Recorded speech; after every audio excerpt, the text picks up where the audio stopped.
Bonjour, dzień dobry, assalamu alaikum, konnichiwa. Good morning, good morning, good morning. It's Ken at 10. How are you? I'm just waking up this morning. It's 10 o'clock, Ken at 10. Hope you're doing well. My second one now of the year. Welcome to 2022. What's your New Year's resolution? If you're thinking one, you're struggling for one, what don't you like about yourself? My list is too long. We haven't got time in the show to talk about mine, but certainly that's the way to start. What don't you like about yourself? And start your New Year's resolution from that. How are you? I hope you're well. If you haven't been here before, this is Ken at 10. We broadcast daily and live and talk about all things property. Today, we're going to talk a little bit about inventories and their importance and significance in the role of letting and management of properties. But before we do, just on with the general news as always. First of all, the market, as far as the market's concerned, really good start, really positive start to the year for us, and really high quality valuations coming through. The diary's really picking up steam, and I'm glad to say that we're very busy with people contacting us to give them an appraisal and evaluation of their home, and we're always delighted to do so. And I have to say, after being off for all this time ago, it's just nice to be back out there and, you know, talking to people daily. There's nothing like actually meeting people, not on Zoom or anything else, but actually going around and meeting people and making those connections and, you know, finding out what people's plans and what's going on and how we can help address them. Right, news today. Struggling homeowners could face eviction as festive ban is lifted. This is a sad one to start with. Homeowners could face eviction after banks ended a Christmas ban on repossessions amid rising inflation and higher interest rates. It's been suggested mortgage lenders collectively agreed to put a halt on repossessions over the festive period, but this moratorium is now lifted and evictions will once again take place. It sparked fears of families losing their homes. And, you know, we're all but a hair's breadth away from that, aren't we? You know, only takes you to get into a kind of vicious spiral. What can happen? I'll give you an example. I know one particular client who will remain nameless from some years ago, who missed a mortgage payment. And you think, well, that's nothing, is it? Missed a mortgage payment.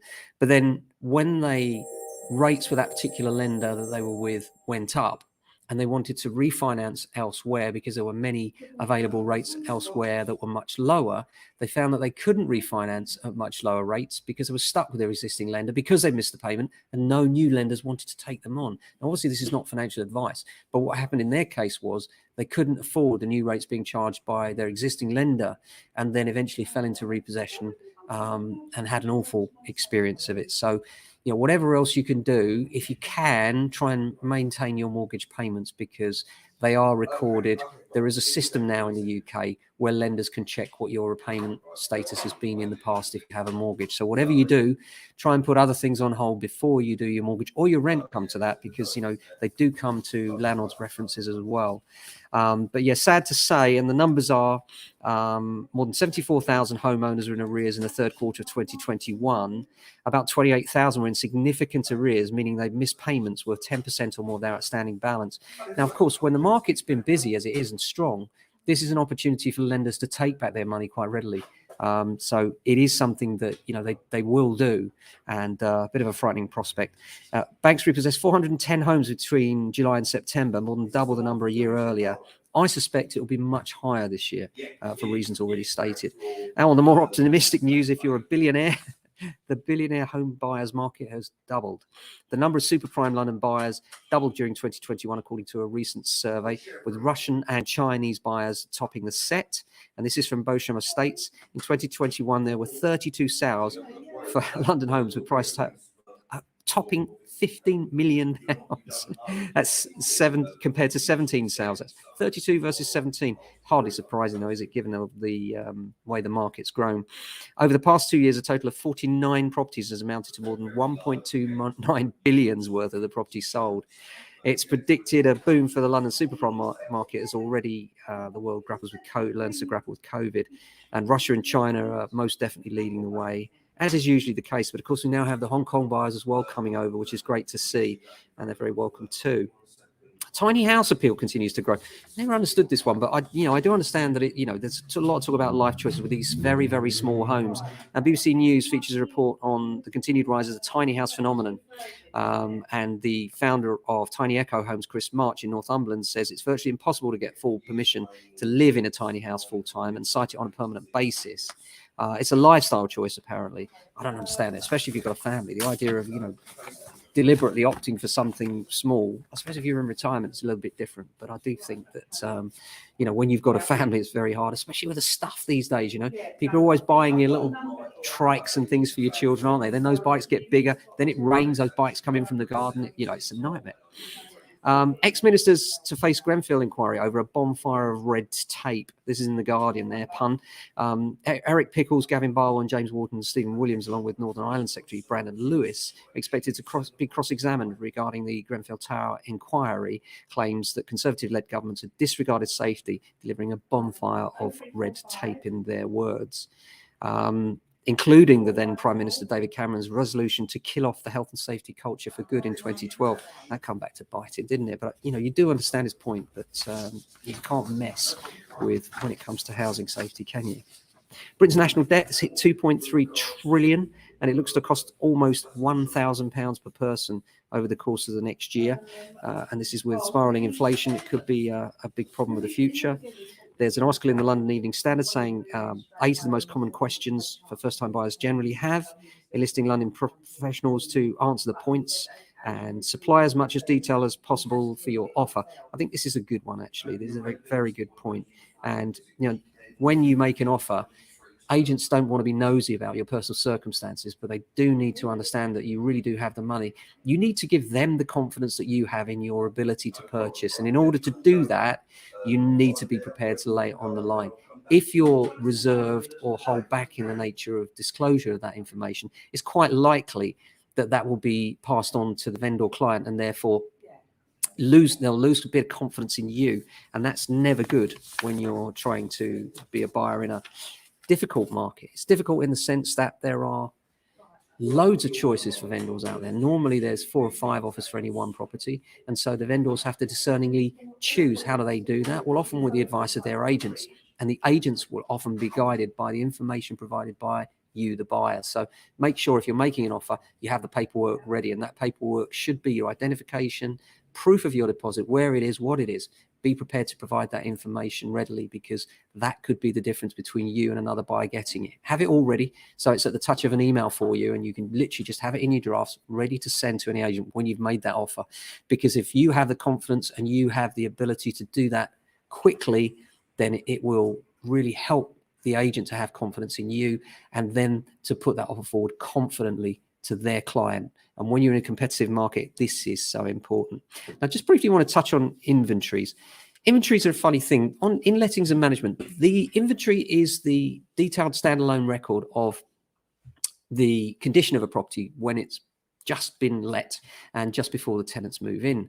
And the idea of it is that there's a standalone record which shows in photographs and detailed evidence what the condition of the property was at the point when the tenants moved in. And then when they move out, the checkout is done. And between the initial inventory and check-in and the checkout, there is a measure of what damage might have been caused in between times. Now, inventories can be quite expensive, from about £80 up to a couple of £100. And some landlords are loath to pay this. But word of warning, if you don't go for an inventory at the beginning, then there is damage to the property at the end. It can be very difficult, if not impossible, to get that money from the deposit. Now, you shouldn't be under any illusions that it's easy to get money from a deposit. It's not. If it's disputed by the tenant these days, because we have the deposit schemes, it would go to dispute, and then it would be independently arbitrated. But what will they be looking at? They'll be looking at the inventory, the check-in, the check-out. So if you don't have those items as a landlord, you're going to lose that dispute, because you can't prove what you said unless you have the initial inventory. Regardless of that, you had photographs, whatever, the inventory is a standalone document. Now, we do have some landlords that routinely say, well, actually, if I'm going to spend £150, let's say, on an inventory, and the average amount in dispute in a deposit is around £100 in our experience, it's normally a bit of cleaning, then there's a false economy in providing that inventory in the first place. And I get that, and many landlords live on that basis. But I do think now tenants are more and more aware of this situation, that actually the onus is on the landlord. So when they leave, if there's something that's not done, then the landlord's in a very sticky wicket without that inventory. So I would urge you to consider doing an inventory before your tenants move in order to protect yourself, because It's only needed when it's needed, isn't it? And it's in the extreme circumstances that property was trashed. I have to say that in our experience, but we are extremely cautious, as many of you will know, having been in lettings and management for the last 30 years, that we rarely get this situation. But were the property to be completely trashed or the whole of the deposit to be claimed, then that standalone record will be critical. And you don't get new for old. So bear in mind, there has to be an element of wear and tear, and also that there is a system of writing down the value of, for instance, carpets, depending on how old they were when initially the tenant moved in. So you can't claim a brand new carpet when it was 5 years old when a tenant moved in, for instance. There would be a percentage write down, and there is a list of those write downs in the various schemes that you can look at. With the TDS, for instance, it's online. And it can be useful to talk to landlords and tenants about that, because there can be a tendency for tenants to think that they're going to have to pay for new things, and that can be scary for them. But there can also be a tendency for landlords to think that they're going to get provided with a shiny new property, which is in at least as good a condition as when the tenants moved in. And the reality is tenants are allowed to live there, and landlords have to accept fair wear and tear. It's part of the business of letting and management. So if you're letting a property now, our advice would be get an inventory done. Or if you don't, bear in mind that you may not be able to claim against the deposit. We'll always try and claim against the deposit for you if we can, by careful discussion with the tenants. And many tenants are reasonable, but not all. And if they say, well, prove it, then you really are against a sticky wicket. So I would say get an inventory done before your tenants move in. Obviously, we can help you with that, as can any other good managing agent. But I think more and more now, landlords are looking to save money and cut the corner on the inventory. And hopefully it won't bite you back, but it can do. And it's one worth considering very carefully.